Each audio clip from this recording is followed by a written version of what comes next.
Hello everybody, so today I will talk about calculus.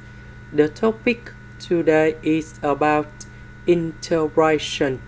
So now I will show you how to answer. We need to use about integration by substitution. So I will put about u equals to this one. Later that we put the square for the both sides to cancel about the square root. Next, we need to do first derivative for the both sides. First derivative of u square, we have 2u. First derivative of s square, we have 2s. This one that is about the constant, so you got about 0. Next, we divide both sides by number 2.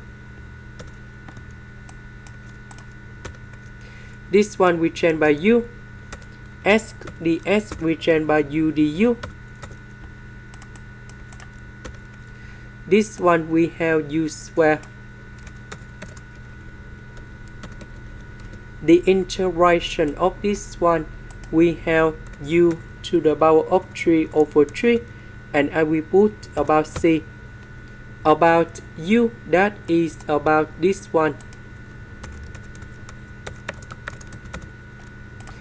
This is the end. Thank you for watching.